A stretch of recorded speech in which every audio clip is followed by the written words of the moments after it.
Hey guys, welcome back. IBLT here, and behind me I have Tango's formerly amazing potion brewer. It is broken since 1.9. Let's fix it. Okay, here is Tango's ingenious design for item detection and item selection. If you run out of an ingredient, the system will detect that in two ways. First of all, visually it shows you that you're out, and second of all, it also detects it um, through the selection system, and it will know that, you know what, you want something that's out, we can't do it, it won't work. And instead of brewing an incomplete potion, it just will not brew until you replenish it. So really, really cool. However, unfortunately, pretty much this entire side of the build is obsolete. So the only part of the design that we keep is the part that gives this torch a tick to start the brewing process. So we'll use this um, dropper hopper combination. That's pretty much it. Okay, let's look at another design that inspired me.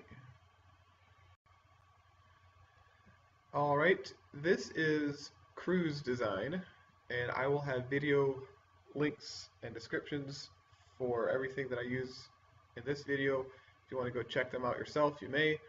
It's a really basic design. You select the ingredients you want by depowering these hoppers.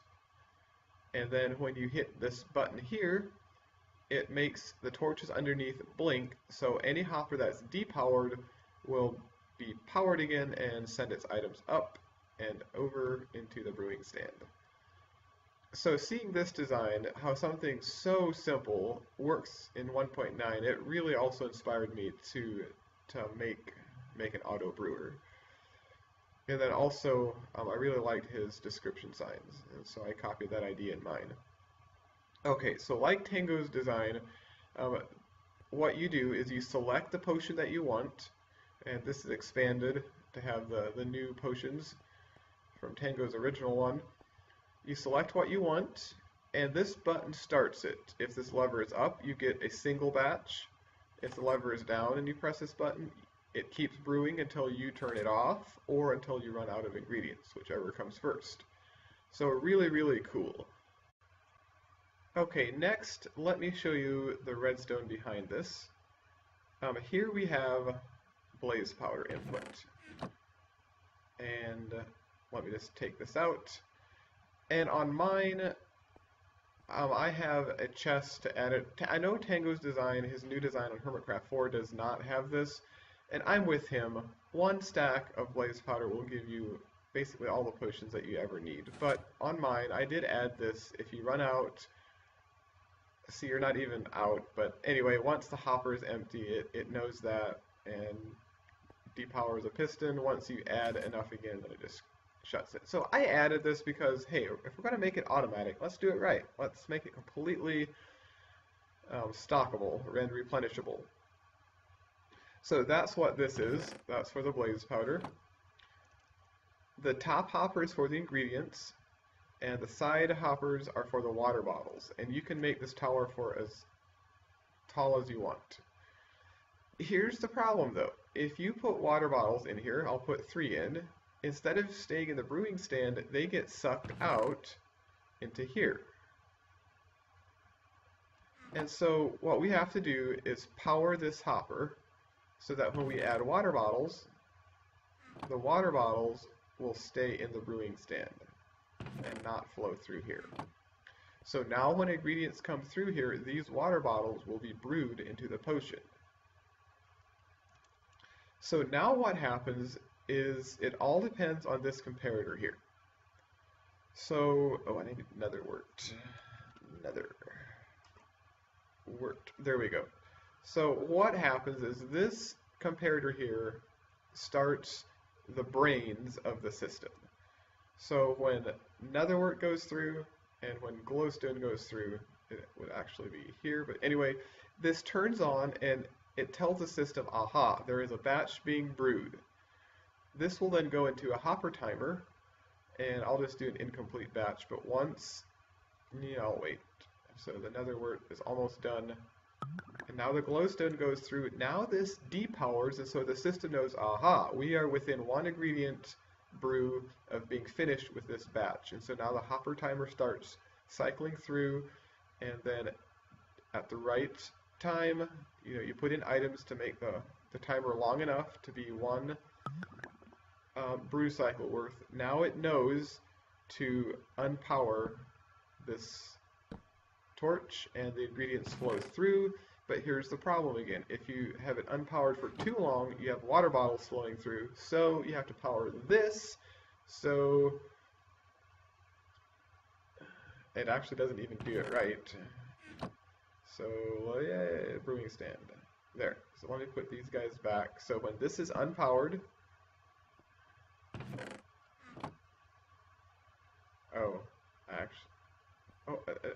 what? Weird. Why won't they flow through? Hello? Oh, because of this torch. Aha, yes, see. I actually have... Stop. Made a mistake. On my real one, I have it right, though. Let's see. I think the torch is here on the other one. Okay, let me do this again. 1, 2, 3. Get these. Go to the brewing stand. Get that out. Okay, so when this torch is depowered, all the correct potions flow through. That gets powered again. This gets depowered, and now water bottles flow through. Then that gets powered again. So, see, I got it all figured out. It took me a while, but I did figure it out. So this is how the circuitry looks. So when you have items that flow through, this detects it, powers it, keeps the hopper, it starts the hopper timer, but it keeps it locked until the last ingredient is through. So if you have 2 ingredients like I do, or if you have 6 ingredients, it doesn't matter. It'll stay locked until the last ingredient goes through. And then this will depower, and the system will know, okay, the last ingredient is through, hopper clock start ticking down, 38 items later, 1 pulse gets sent through, which gets sent into this pulse length right here, which depowers the torch and lets the potions flow out. After a delay, the water bottle torch is unpowered, water bottles flow through, and then if you had the continuous brew selected, a signal will also go through here and process another batch. Items will flow down, this hopper will turn on until this clock, aha, we've got a batch to brew, items will flow over here, they'll stay in here because the system is locked until after the last item is through, it unlocks, items flow back, when they do, 1 pulse gets sent through, which unpowers the potions, which unpowers the water bottles, which powers the system, which goes again and again and again and again. So, you got the idea, I hope. Hopefully this inspires you, and the only thing that we have to do is to show you how it works. So, let me show you this guy in action. Hello there, Potion Master. I'm over here. Are you just admiring the view? He's not with it right now. Let's just brew a batch here. Stand on here, this opens it up, and just to verify that everything is out, I have everything selected that I want. I want a lingering potion of healing 2. So we are good to go. Let's hit that button. And nether wort is through. The glycerine, 2, splash, lingering, so it's all here. And again, the system, that comparator is on, so the system knows that we're being brewed. Once the last ingredient goes through, it'll unpower and do the circuitry. While that's brewing, let me show you the water bottle refill. Bottles from a witch farm.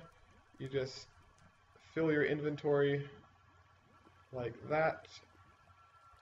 Get a stack of bottles, stand in here or on the edge and just do that number until it gets filled up. I don't even know how low it is anymore. Oops, I wasted some. Oh well. And then this, if you actually do run out, then this button here powers this reset line, which powers the torch and lets water bottles flow into the brewing stand again without messing anything else up. Okay, where are we? Okay, one more. Dragon's Breath. Come on, why so slow? And glass bottle design. I wasn't sure what to do with the huge floor space. Yeah, it looks okay. Not great. Almost done. Should flow into here.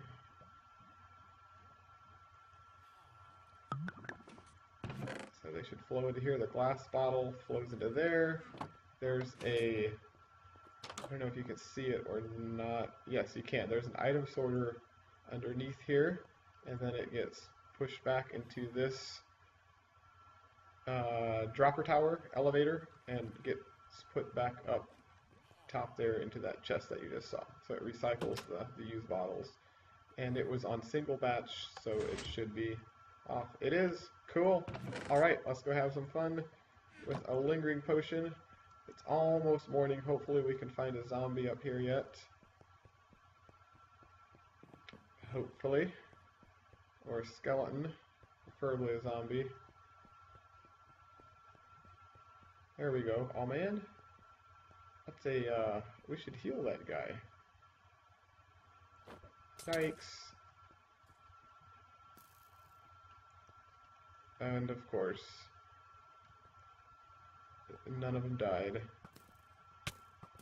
because of the skeleton who ruined everything. But anyway, if you hit a zombie with lingering 2, it actually kills them. What? That is either a librarian or a butcher. And haha, if it's a butcher, I want to kill it. If it's a librarian, it might be mending. You never know. Anyway, this is the forge room. And what's cool about this is that it's fully auto. But the really, really nice thing, do I have any cobble too?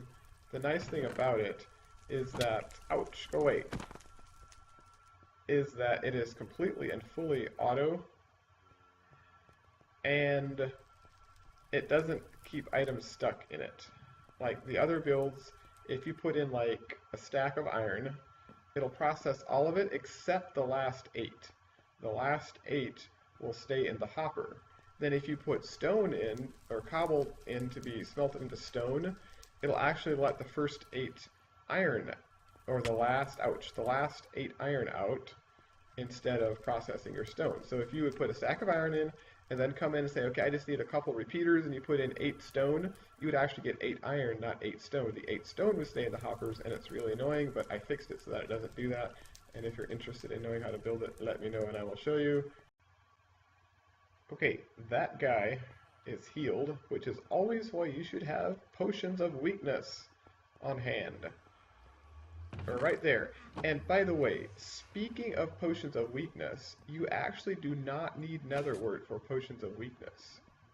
So when I saw Tango building his on Hermitcraft 4, I was like, Tango, I hope you never want potions of weakness, because your system always adds, his system always adds another word automatically, but you don't want it. Actually, let me just brew up another potion of weakness and splash, and let's just verify my theory. See if I'm actually correct or not. No netherwort, water bottles. Hit start. And the netherwort is through, and then there's the or the spider eye is, fermented spider eye is through, and then the gunpowder is through. Poof, can't talk. Okay. Fermented spider eye into water bottles, and dun da da dun da dun, go, boom, weakness.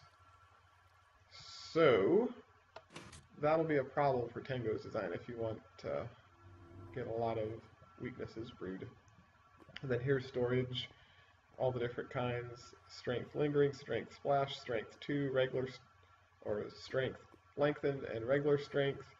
And then for the spider eye, it does the opposites of a lot of them, and if you're not sure what's what, just look at the Stein here. The positive effect of fire resistance, negative effect of slowness. This either does weakness or negative effect. So up is positive, down is negative or weakness.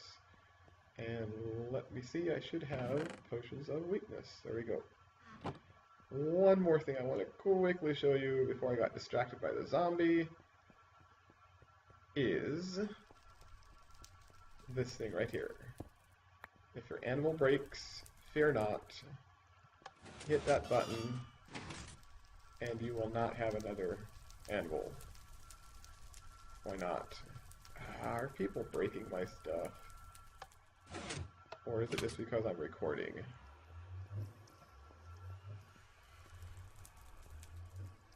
Yes, somebody somehow, somewhere broke it. Oh man. Someone pressed it without the anvil being broken. It's kind of annoying when people do stuff that they shouldn't.